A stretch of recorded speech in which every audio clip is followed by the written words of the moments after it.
Hey guys, so welcome to another episode of Dwell Together. My name is Karen. My name is Candice. And today we're so excited to talk to you about a topic that we've discussed in private, like as friends, a lot. Way too much. Yeah. And I think we all read, it came out of all of us reading the book Boundaries by Henry Cloud and Dr. Henry Cloud. And Townsend, I think it's John Townsend is the other author, and we had some very interesting discussions about boundaries and friendships. These authors are like Christian. Dr. Cloud is a Christian psychologist, so it was from that perspective. It's an excellent book. I think most of you would probably have heard about it. So we just thought that would be a good launching pad, but of course we're going to share our own thoughts as well on that topic. So ready? Yeah, I think it'll be good because I feel like when we were all kind of talking about it, we were all kind of dealing with our own wow, I think most of our things were related to maybe family at the time, like, okay, how do we set up healthy boundaries with our families? And I think we've grown. I think each of us have grown in our understanding of ourselves and our understanding of how to communicate and share our boundaries. So it should be good. No, I love it. That's exactly. Your psychology hat is fully on, and I am here for it. We'll see. We'll see what happens. But so we're going to just read a definition that Dr. Cloud has of it, because he really did an excellent job of this topic, and he has many books on the for family, I think, wives and husbands, all that. All right, so he defines it as invisible lines that protect an individual's well-being by clarifying who is responsible for what in their lives, including their body, thoughts, feelings, and actions. These boundaries are not walls, but rather like healthy fences or doors that establish what behaviors are acceptable and what responsibilities one is willing to take on, fostering self-control and healthier relationships. So what do you think about that? Is there anything that struck you? Yeah. You want me to help you here? Yeah, thank you. I realized it's a little high. Yeah, that's good. Clearly I made it for like until I just As fine. you can see the I like it. I like the concept of it being like invisible lines that especially related to I think you mentioned responsibility. Can you read that first line again? Yeah, right. Invisible lines that protect an individual's well-being by clarifying who's responsible for what in their lives, including like their body, their thoughts, feelings, and actions.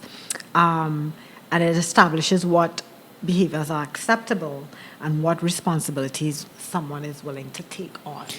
Yeah, I love that. I love the whole idea of boundaries being tied to responsibility, because I think of, when I think about boundaries, I think about like, okay, I have a plot of land, and on my plot of land, I have my house, I have my garden, I have my animals, I have my farm, whatever. And then you have your plot of land. We're separated by a fence. I don't get to just walk into your yard and take whatever I want from you unless you've given me that access, right? Unless you've said, come and take cabbages from my yard whenever you want, right? And I like the whole concept of boundaries not just being this brick wall that I'm setting up for self-protection, but it's less about self-protection and more about I'm trying to honor what is within my locus of responsibility, and I also want to honor you by engaging with you in a healthy way. So like, how do we do life and relationship in a way that we both honor what's within our locus of responsibility, and we could also like engage with each other, if that makes sense. You know what I mean? So it's like, sometimes if you need help in your garden, you could ask for that help. I could come over and help you with your garden, and vice versa. But it's not like I am expecting that what is in my yard is your responsibility and what's in your yard is my responsibility. Yeah. Does that make sense? Yeah, I think that's a good extrapolation of the... No, I love it with the animals and the cabbages and stuff. It really brought it to life. This is what I want for my future. I was like, oh yeah, I'm so seeing that. This is Listen, so good. I wanted to be like a farm girl since I was like young. Okay, Yeah, so no, that just humor country me. vibe is totally me as well. I'm just like, oh, that sounds amazing. Yes, give me the land. Yeah. Anyways, Anywho, off track, but we're back on. Yeah, so exactly. And I think that if we want to look at it in a biblical sense as well, in terms of course, we always want to apply it to use the Bible, to see like how does this play out in the Bible? What does the Bible have to say, I should say, on this? And do we see boundaries in the Bible? Like, I would say so. I mean, I can't remember. I should have looked up this verse beforehand, but I think there's a verse in scripture that talks about basically not like pushing. I think it's in Proverbs where it talks about like don't push your neighbor's boundary lines and stuff like that. Right. Whereas basically the whole premise was basically about like, you know, not trying to like steal someone else's land or like kind of encroach on someone else's property and stuff like that. And I think, I mean, in a very literal sense, it's important, but I also think in a relational sense, it's also important to think about, okay, what is my property and what is not my property, and how do I actually honor other people by not just invading their space. And I even think about actually, no, I'm not going to go there because that will get very controversial. So let's not go there, but you can continue. That's okay. Yeah, so I agree with you. I'm sure there are lots of verses that probably speak to, maybe not necessarily use the word boundaries, but we see where God, I think Dr. Cloud in his book, Dr. Cloud and Dr. Thompson in their book, basically talked about that God has boundaries, right? We can't just like, especially if you look in the Old Testament, you can't just waltz up in the temple anywhere, anyhow you want, encroach on the, go into the Holy of Holies. Yeah, like I think the law.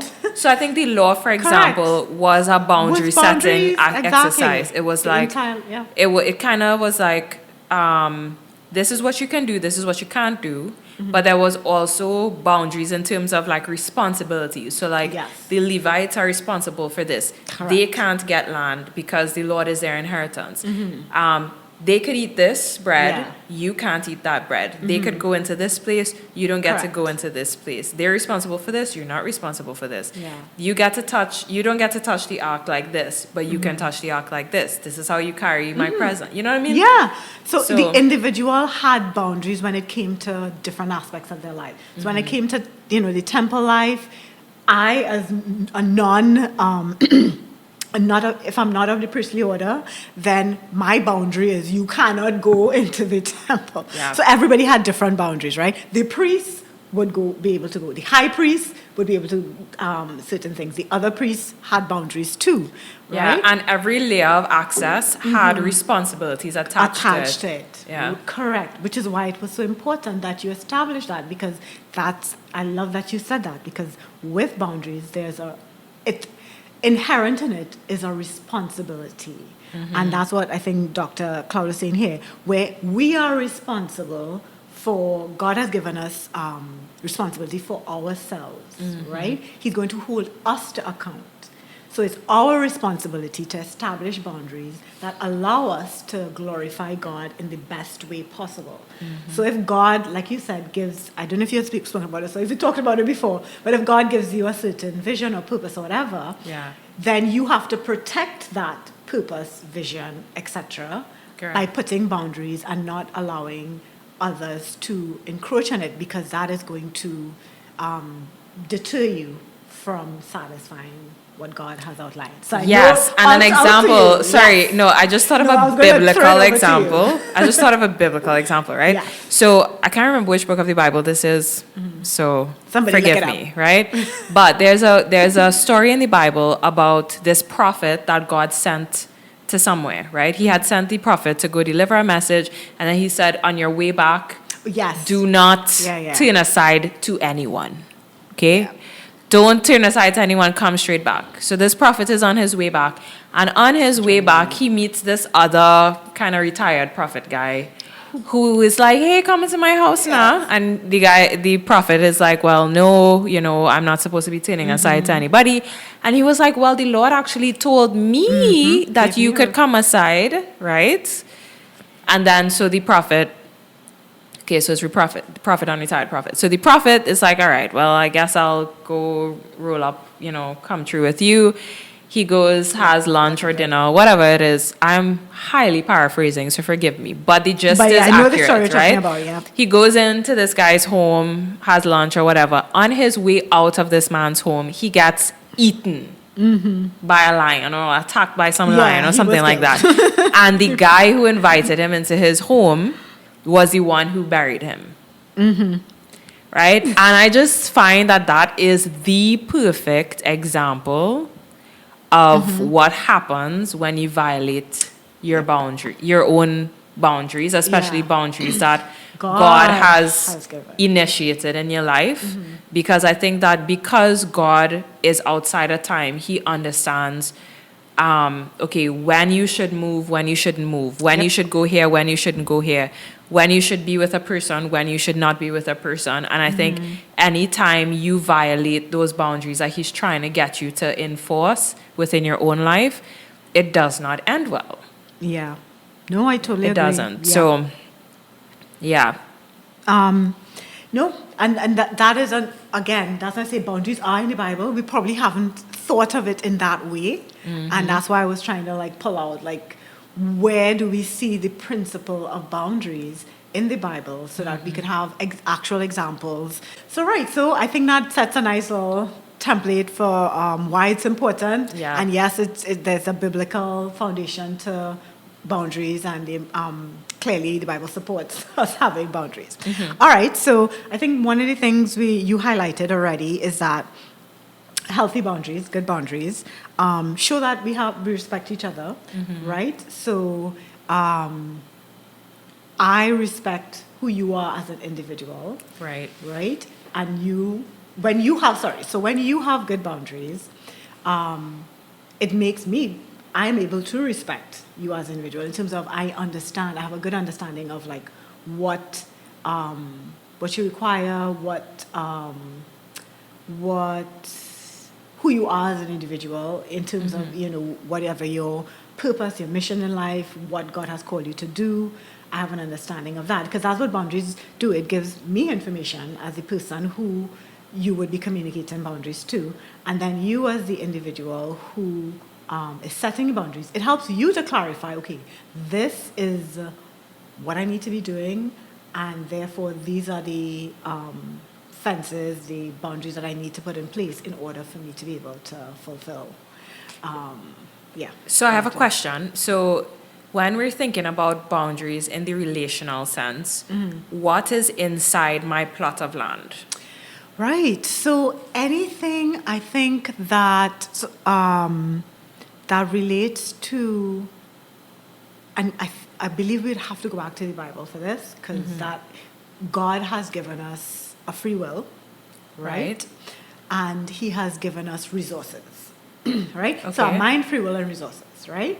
We are responsible for taking care of our mental, physical, spiritual well-being, right? Okay. We have the primary responsibility, right? So it's like stewardship. Correct. We are stewards over our emotions, our needs, our will, and our also bodies, our physical physical resources God has given to us. So anything that pertains to you as an individual, and those things, you have primary responsibility. And I say primary, I'll get to where God has appointed people like elders and stuff to be able to help us with spiritual. So they do have some responsibility. But primarily, each one of us is going to stand before the Lord. Right? Yeah. So and we don't get to blame a pastor or anyone else for our spiritual condition because that's in our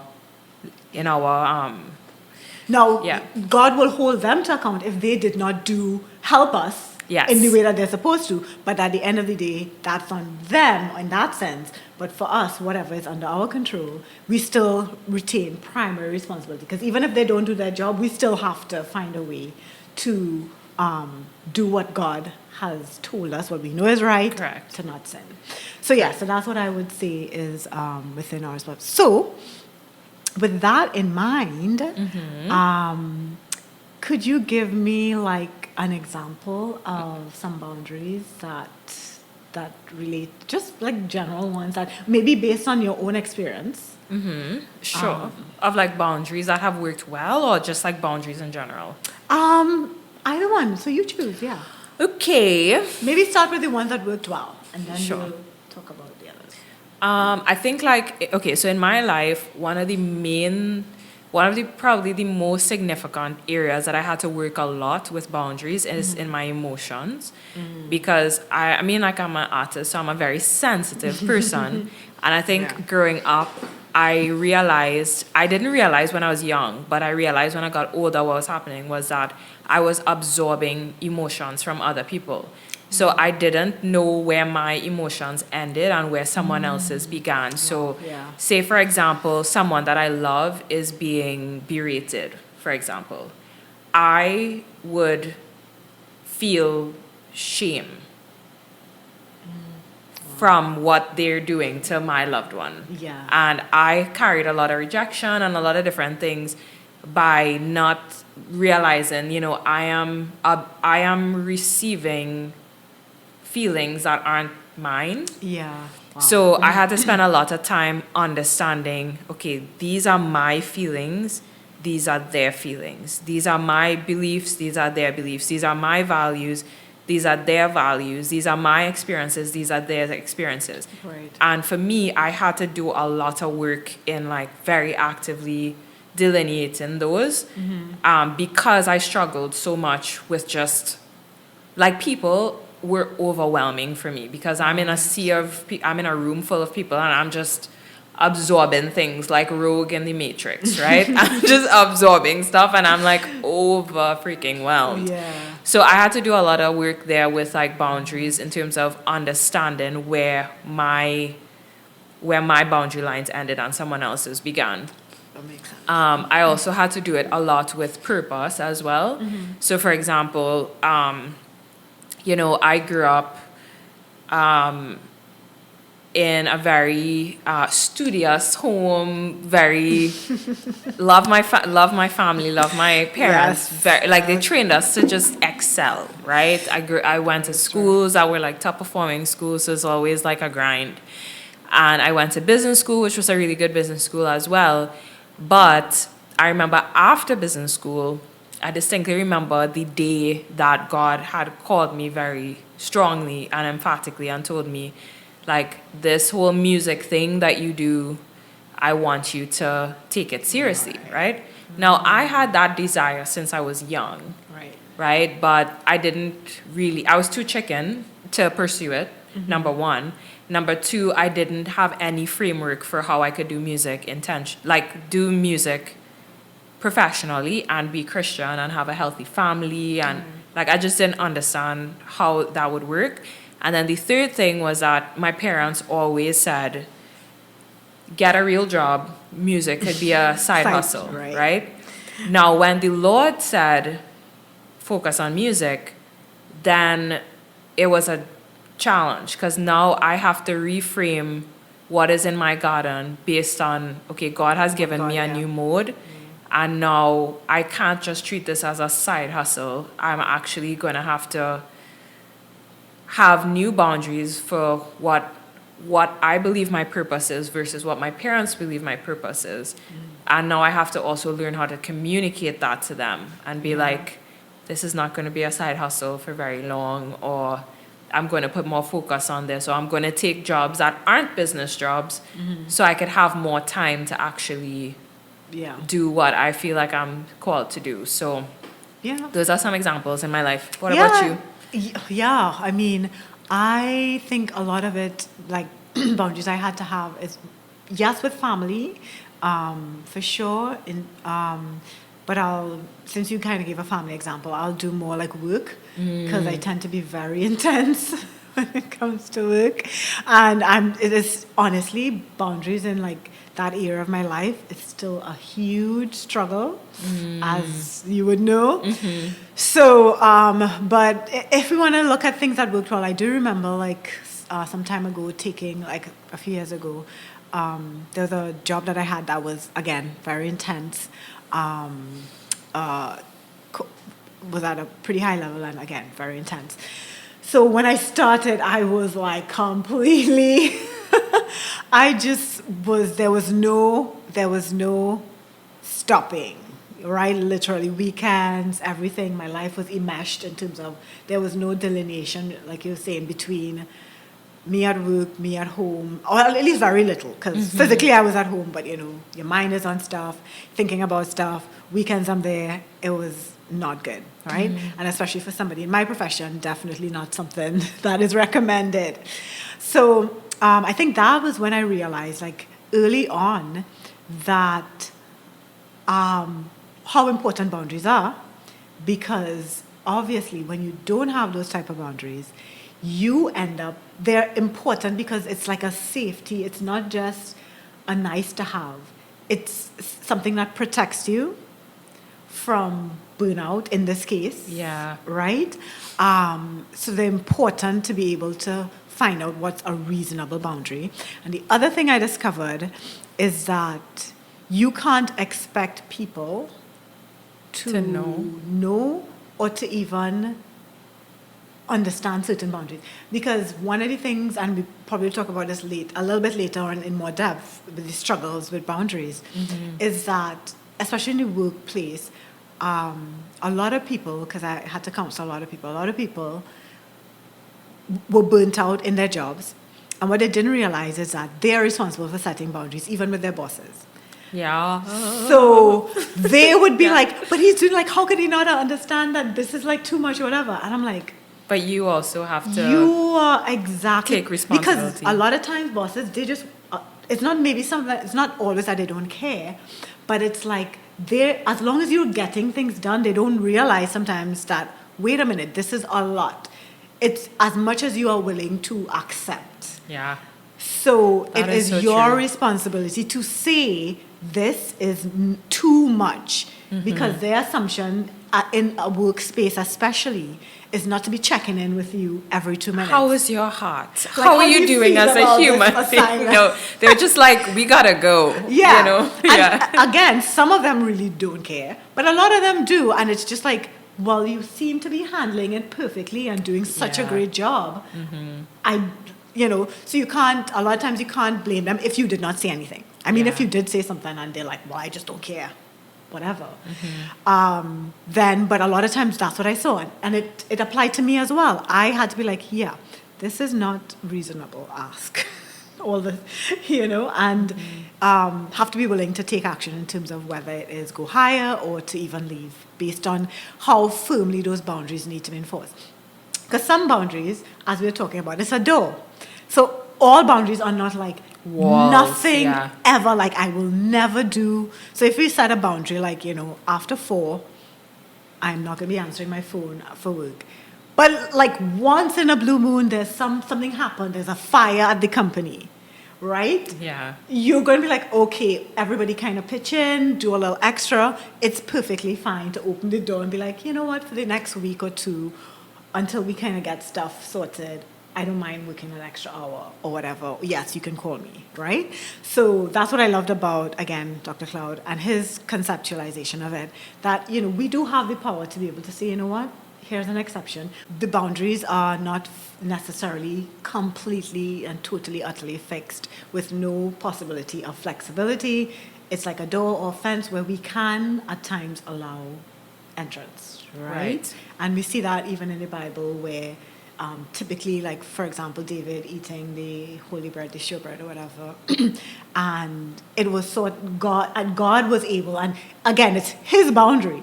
So the person who can make the exception is the boundary owner. Right, yes. Which is important. It wasn't, you understand what I mean? Like, he could decide, okay, I'm not going to, like, punish you for that encroachment because I'm going to allow it given the circumstances. Right, gotcha. Right? So we do have a lot of leeway in enforcing in when we have boundaries. So you don't have to feel like, okay, if I say this, or it's something that can never be changed for now and forever. And we were saying too that boundaries can shift, right? Definitely. Because I mean, like, up to the point, for example, where I felt like God had called me to do music, I mean, I was on the business school track. Yeah. And I mean, even, you know, just thinking about shifting dynamics between growing up in your parents' home versus becoming an adult, Yeah. right? Like, the boundaries in terms of a personal boundary for myself would be, you know, I obey and respect my parents, right?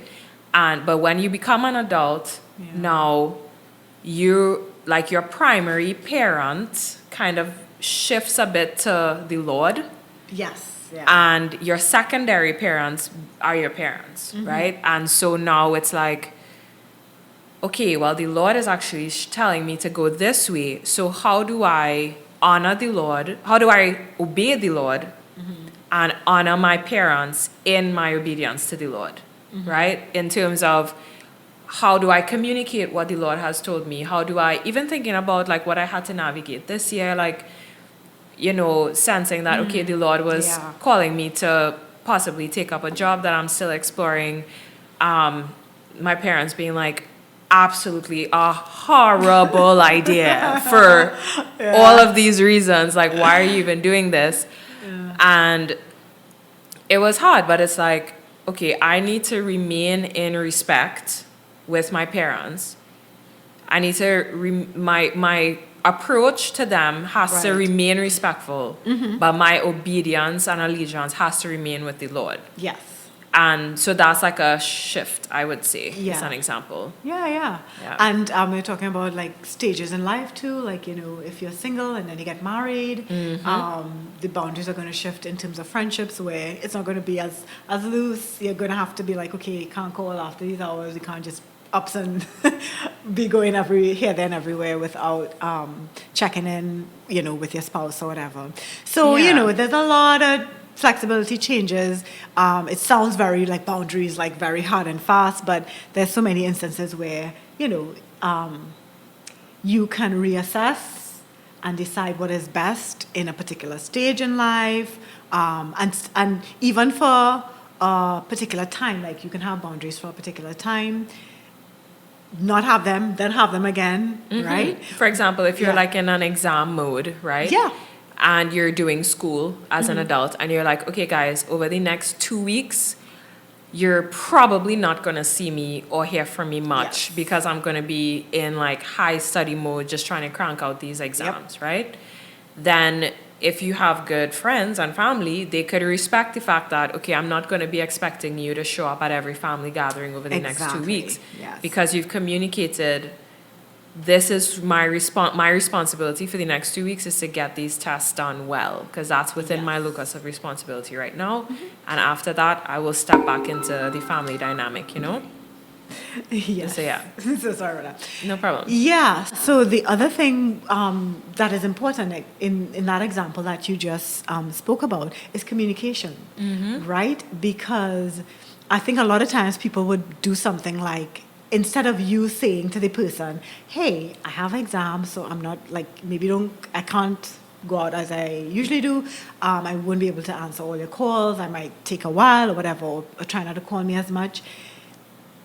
A lot of times some people would do is say, I have exams, and expect that people would know, hey, don't call me. And right? then Or get don't- very offended And then get very if someone is like bombarding them during exams. Yeah, exactly. So that's a very key thing about boundaries, that they have to be communicated, and communicated clearly, especially if it's something that is important for you to, like, it's an important boundary, right? Yeah. Because do not expect people to just know. That's basic tenet of good communication. So if it is that, now after that, if people encroach on your boundaries, then you could get upset in terms of obviously disagree in love and talk to them in a way that is loving and kind. But definitely you can confront them with that. Like, listen, that is really not good. I didn't appreciate that. But to just get angry when you did not clearly state certain things. Yeah, and I mean, I would say even when you've communicated, take a while before you get angry. Right. If Yeah. they, Totally agree. because I don't think that it should be you communicated your boundary once, Yeah. and this means you now have the right to be Yes. super offended if they, because I think that people need, when you establish a boundary, it takes a while for someone to be trained in your boundary. Excellent point. Right? And Exactly. so, for example, it can't just be like you tell your parent, okay, this is my new mode. And then your parent doesn't, do that. And then all of Yeah. a sudden you're like, oh, you're just always just violating my boundaries. Like I set up you know what I mean? Like, Especially when don't- they've been accustomed and you've allowed it Exactly, in the past, and now it's exactly. like, okay, great, but you've kind of allowed this behavior. Yeah, it's like you have to For quite a recognize while. and be mature enough to know this person has to is learning a new boundary, Yes. right? And all of us, when we're learning something new, we need reinforcement, right? So say you, like, okay, classic example is you and your family are like this, right? Y'all are at each other's house Sunday night Yes. dinner and board games or something, for Yes. example. You get married now, and your husband wants to have dinner with his family, or he just wants to have dinner with you at home, right? And your parents are calling you. It's like, hey, so we're seeing you for dinner this evening. And it's like, well, no, because now that I'm married, husband and I are trying to figure out Yeah. a new, what our traditions are going to be for our family, right? Yeah. You could imagine your family's going to be offended, mildly annoyed at the husband, like, oh my gosh, he's trying to steal her away from us. Like if he was family oriented, he would know would that want this, to, like, he why would does want he not to, want to have dinner with us? What's wrong with us? Exactly. So it's like they're going to be dealing with their own emotions about your Yeah. boundaries. Yeah. You're also learning how to respect your own boundaries, because that's a whole other kettle of fish. Yep. How to not violate your own boundaries. And so it takes a while. Yes. So I would say 100%. in all circumstances, take a while before you get offended. Yeah. And I think you should avoid getting offended at all costs, actually. But I mean, in terms of, at least if it is that you feel like you need to respond, it may, as gentle as possible, like you're saying in the beginning, just so that until people sort of can acclimate to the new boundaries, again, especially if it's something that has been going on, sometimes for years and decades, it's going to be second nature to the other person. So, yeah, be mindful and caring. And even though boundaries are important, we just want to, that's a good example of we could be considerate and kind. It doesn't mean that because we have to do it, we do so in like a harsh manner, you know? So great. So communication, very important. Let's talk about, we'll focus a little bit about the struggles Yeah, sure. with boundaries, and we could start with the communication, I think, and then you could let me know some of your thoughts. As in, people get very apprehensive about communicating, having the conversation sometimes. For some people, it's easy, like all my extroverts raise their hands. They're like, yeah, that's not going to be a problem for me. But I don't think it's an extrovert thing Yeah, as it much could as it be. is like a people pleaser thing. Like Yes, I think that's a good one. if Yes. you're a people pleaser, it will be very, Very hard difficult, to communicate. yeah. Because I think I know a lot of extroverts who are people pleasers, That and is they true. don't know how to. Yeah. They might communicate something, Yeah. but it's like you could tell when. Yeah. a I think I meant to extrovert- say like assertive. Yes. So that's the word I wanted to use. I said Yeah. extroverted, but what I really mean is assertive. So because it's very different. it's very different. Correct. So so the more assertive people will not have a problem with that. But yes, you're right. People pleasers. Oh yes. This is going to be very, very hard. But so we already established it needs to be done. So it's just like, if you have a personality that is gets very anxious about these conversations, you could ask for help in terms of, how do I have this conversation, and prepare yourself for it, right? But so communication is important. You have to communicate boundaries. you may struggle with how to, because sometimes it's not even assertive people. If the person that they're interacting it with is someone who they know or they have a history, It's inflammatory. is or like- inflammatory, or is a person who is disrespectful generally. Yeah. Because a lot of times these conversations may be with people who, in general, are like disrespectful and you have issues with. Yes. Right? So in those instances, even people who are good communicators and may kind of be apprehensive about approaching somebody like that. So do you have any thoughts on like what might be helpful in those situations? Sorry, I'm just thinking. Yeah. Because I mean, I think it depends on how. Because, okay, so if someone is highly disrespectful / can damage you in some I mean, way, like physically? whether or just physically, verbally? mentally, emotionally, on your job, like powerful. Retaliation Like, yeah. type thing, yeah. Then I think that you have to be wise in terms of getting to your boundary in a way that is the lowest risk, Right. I would say. So, like, for example, like, it would be easier for me, like, if I know you could handle me saying, I can't hang out today. Right. Like, or no, something as simple as like if I say I actually can't talk after 4 p.m. today because I have this thing, right? And if I know that there's someone else in my life, if I announce it, it's gonna be more of an issue than if I don't pick up and I call them back 2 hours later. Right. Then the way I respect my boundary might be, in their case, to call back 2 hours later when I can speak, versus with you where I communicate. Okay, I understand. So it's more about like using wisdom and learning how someone responds to me. Because in both instances, I'm enforcing the boundary. Right. The first one, I enforced it by setting an expectation Implicitly, through yeah. communication. Explicitly, yeah. The second one, I'm enforcing it by a response that they could learn, okay, I am trying to get her at 4 p.m. every time, and she calls back at 6. Right. So I'm learning that she's available at 6. Okay. You understand what I'm saying? Yeah. I think I think the thinking behind it, like you said, is really this is reserved for because the ideal would be to tell the person so they understand clearly. Yeah. But in those situations where you don't have, based on prior experience, you don't have a good expectation that this person is able to comprehend. Either maybe you tried to do it in the past, Correct, and they yeah. just were like, I would say good communication is always the default. Correct. And if it is not working, then you Yes. would need to find other ways. of yes, protecting yourself if the person is not willing to engage in a way that's reasonable. Correct. I think that's a good that's a good one, right? What I would say though is that disrespect is very difficult to deal with for anyone, right?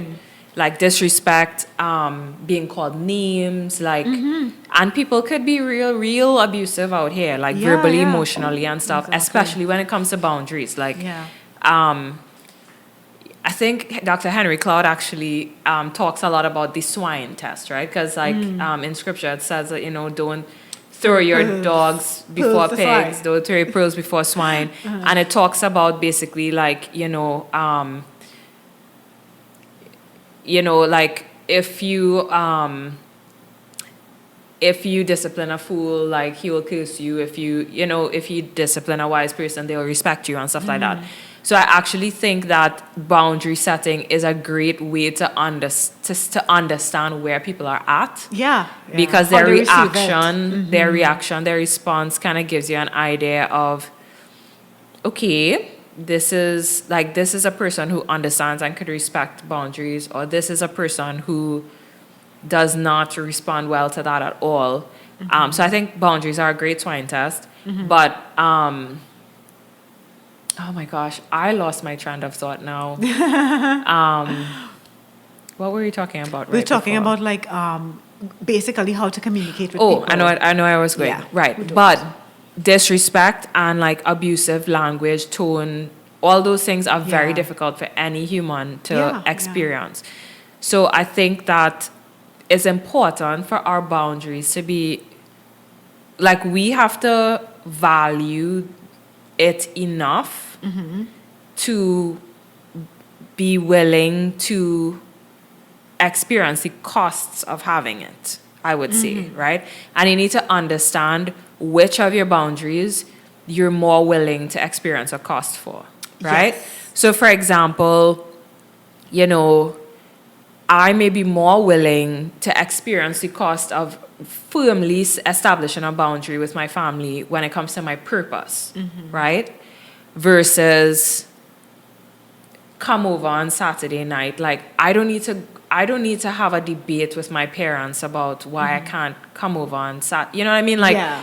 for the So most use wisdom in terms of there is a hierarchy a lot yeah, of times so it's with like I mean, boundaries. like Yeah. I could be all like you don't respect my boundaries, or I could just be like, you know what, I can come. Yes. I can find a way to come because Yeah. I actually care about my family, and this is not that big of a deal. You know what I Yeah. mean? Versus, okay, if you're trying to like shift my whole understanding of my purpose and why I'm made, Right. then I have like I understand that part of me being responsible for living out the purpose that I was made is dealing with even if someone is disrespectful in the way that they're pushing back, right? So, I mean, I don't think, so I remember in my own life, my parents weren't disrespectful to me at all during the time of like me discerning for this job this year, for example. But they really, really didn't understand it. And there were times, things got heated and stuff like that, obviously. But I understood, okay, in their brains, their child is giving up stability for a hope, for a maybe, right? Their child is possibly going to move to a place that is less stable than where we are now. This is also my child that I want to stay as close to me as Yes. possible. Yeah. And I remember telling my parents, because they were talking to me, and I remember telling them, like, I understand, like, I don't need you to agree with me because I actually understand your viewpoint. And your where you're role in coming my from, life is to protect and tell me all the things that would keep me safe. So I'm like, I perfectly understand where you're coming from, right? And I could honor and respect that, right? I don't need you to all of a sudden decide that you agree with my decision. However, even with that, I understand that it's more important to me to honor God and to follow his Right. trail of breadcrumbs than to appease your fears right now. So even though I could understand them and honor it right now, like I also needed to understand that this could be something, like I'm trying to honor God here and trying to see, okay, what he might be doing. And I remember telling them, especially, even if this job doesn't work out, what I want you to understand is like, because it was a completely different field, right? Yeah.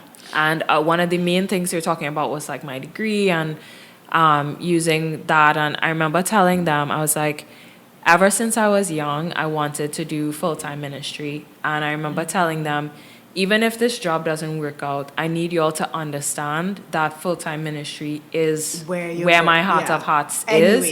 Yeah. And even if this job isn't it, I need you all to start being primed for the fact that that may be where I end up.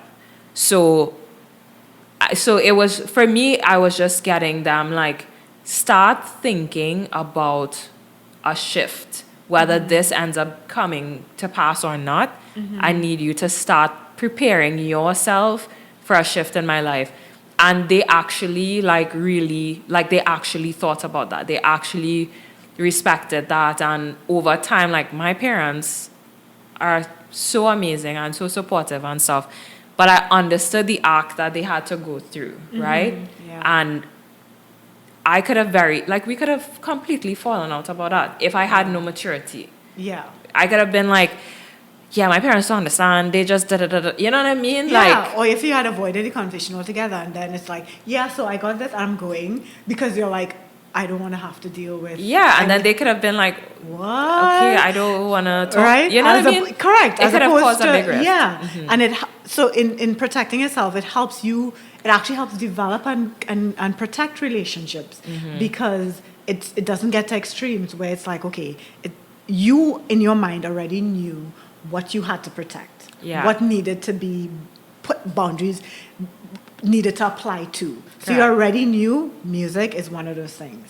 So that's something that you could have incrementally been like protecting. So it should not have come as a total shock. They may still be like, wow, this is a different thing. But what we want to do is get people who are in our lives accustomed to understanding like what is important to us, what are we trying to protect, so that they have at least an understanding of, okay, when I do have to put certain boundaries, and probably even more increasingly stringent ones, right? It's coming from me protecting this particular thing that either God has given me or wherever it's coming from. But they have that sort of understanding. So yes, it would still take some time to adjust, but at least they would have that mindset and it would have been conversations along the way about the importance of this. You know what I mean? And I think if you could communicate through the lens of values and responsibilities,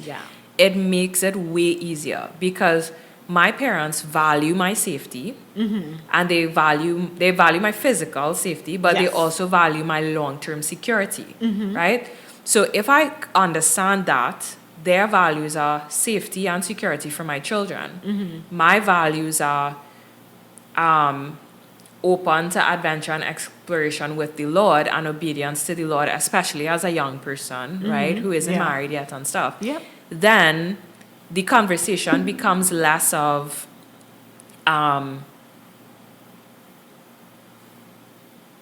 fireburn what you have to say, right? And a lot more about, hey, like, you're valuing safety and my long-term security. I am valuing obedience, submission to Christ, going on adventures with him in my life. So how do we talk about that? That's a very good, I think, example of a lot of different applications of boundaries, but again, shows the importance of having them, especially in close relationships, you know?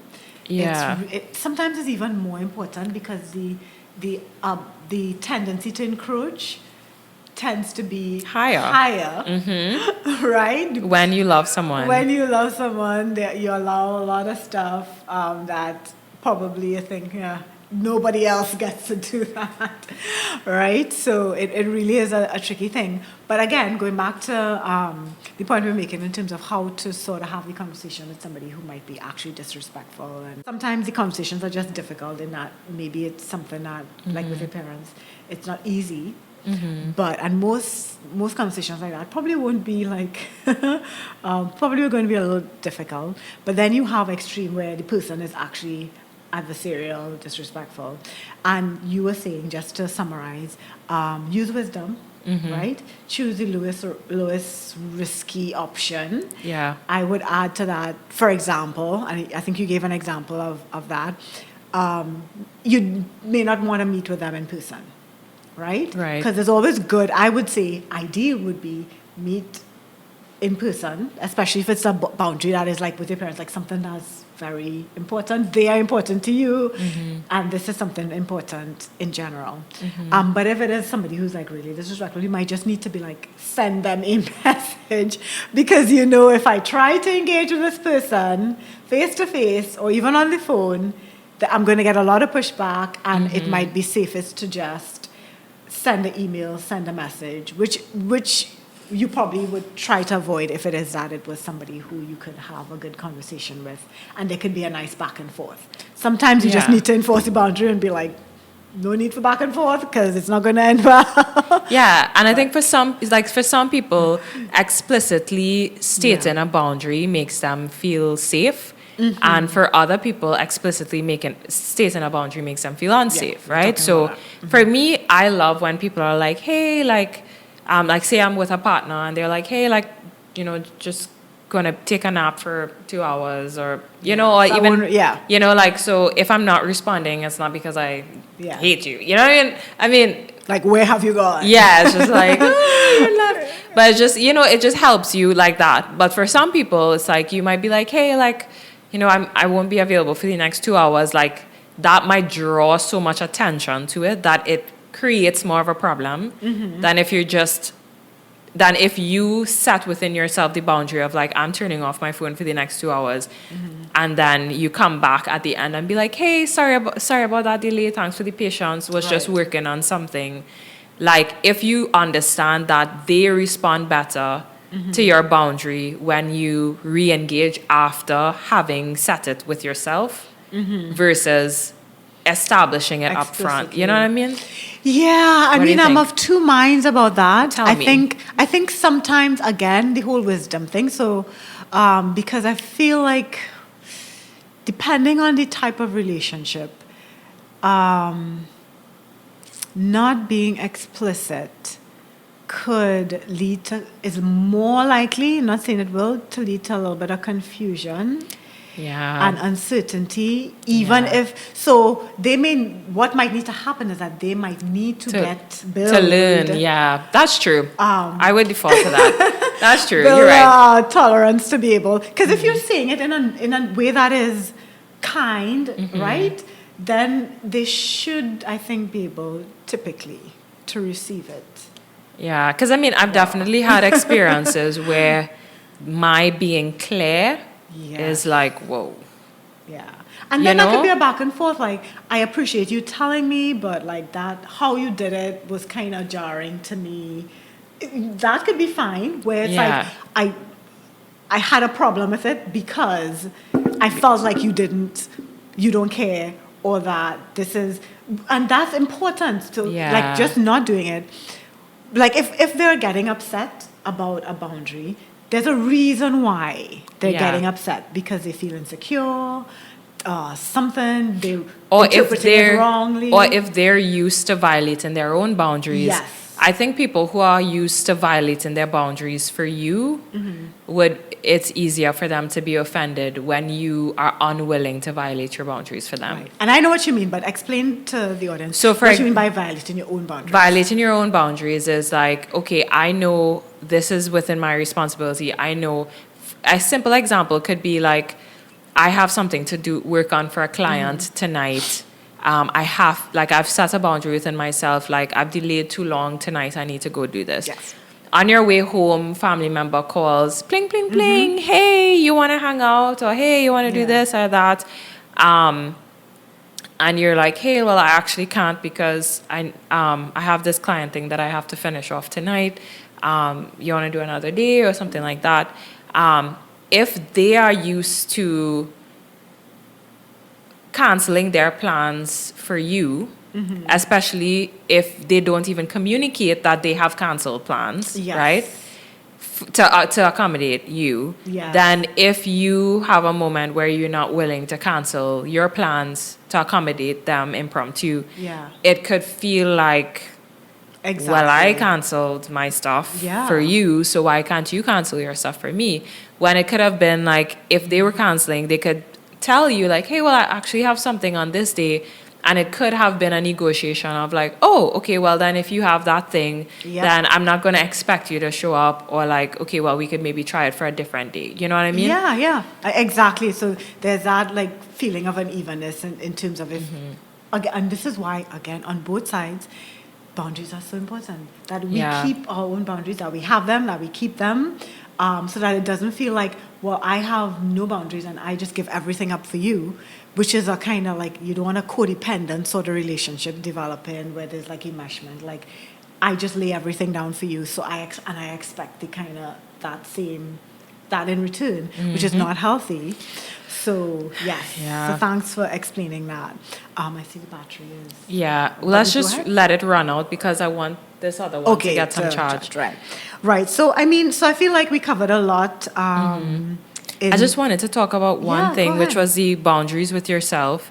So one of the things I was thinking about is a big part of the boundaries with yourself is like your values and how you choose to behave or not behave, Right.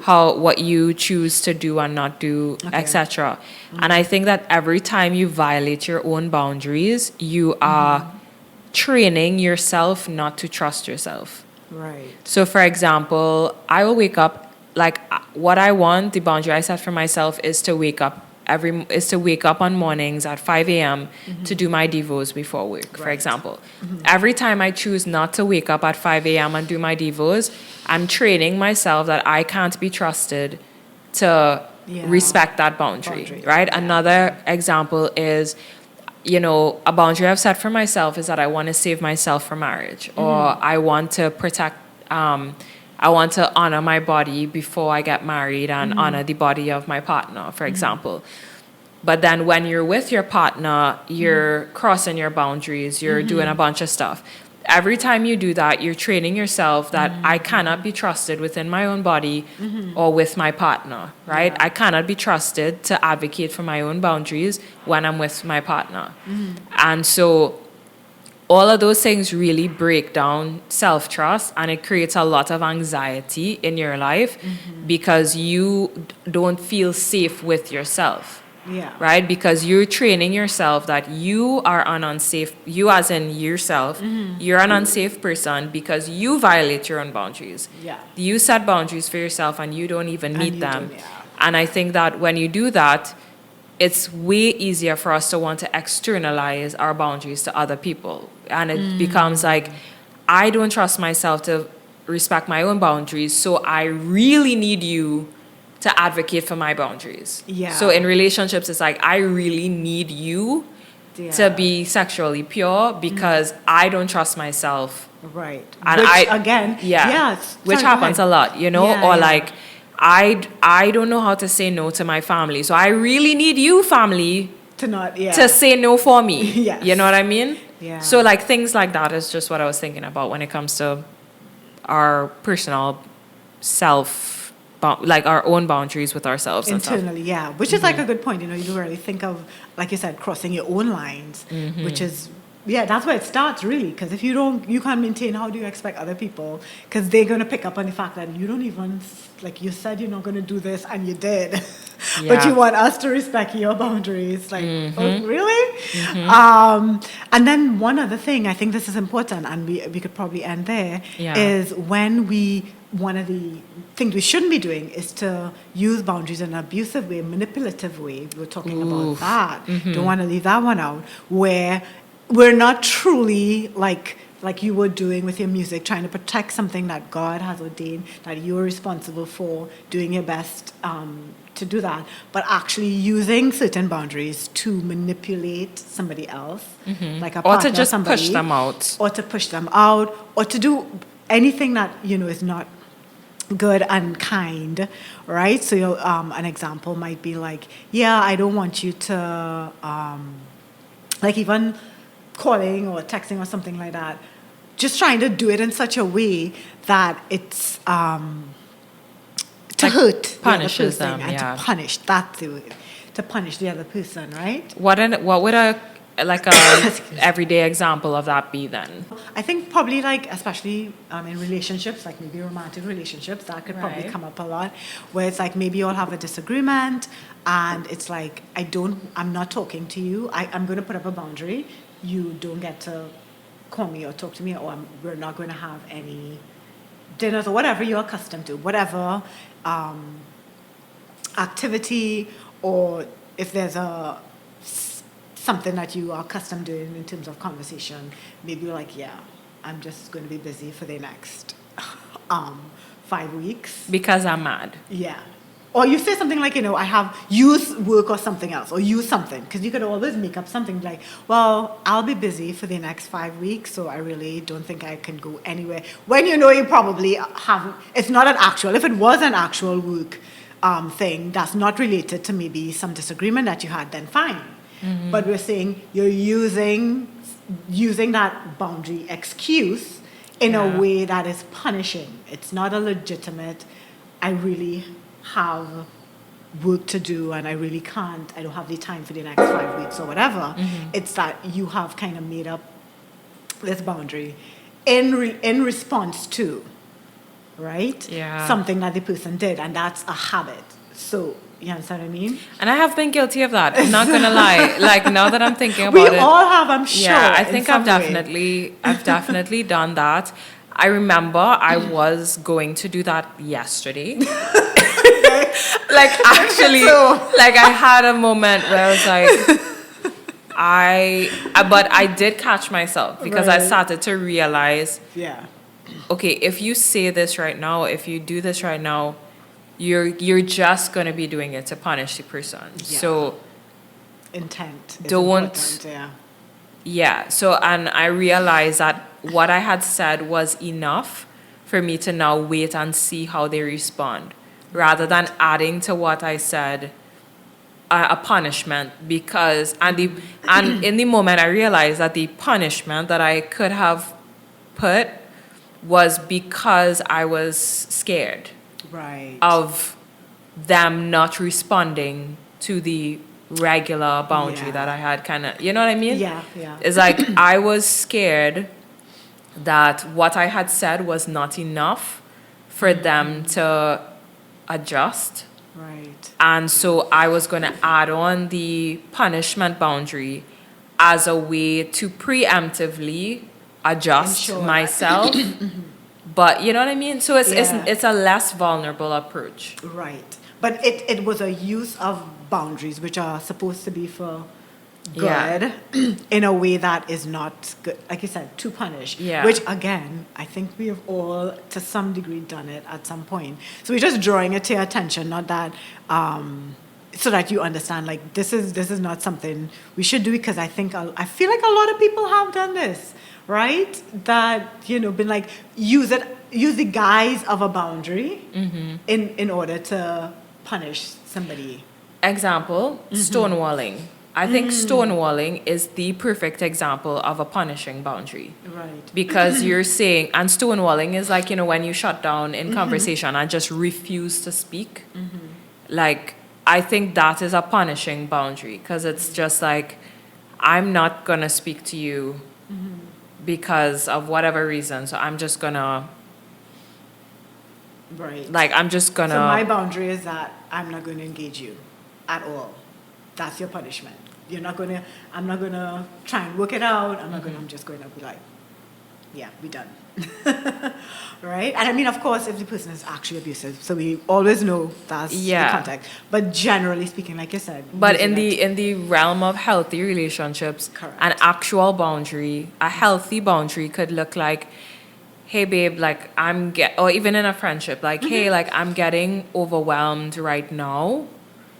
Can we pause this conversation and pick it back up later today, maybe after work or Yeah. at 6 p.m. or whatever, and we could kind of chat about it when we're both a bit more relaxed, because I'm overwhelmed, you're heated. That is a boundary that still encourages relationship Exactly. versus the stonewalling of I'm overwhelmed, so I'm going to ignore your need for communication right now And wall and off just myself. focus on walling, like putting up that wall for me so I could, because it's a forcible, I'm going to make you respect the fact that I don't want to talk right now.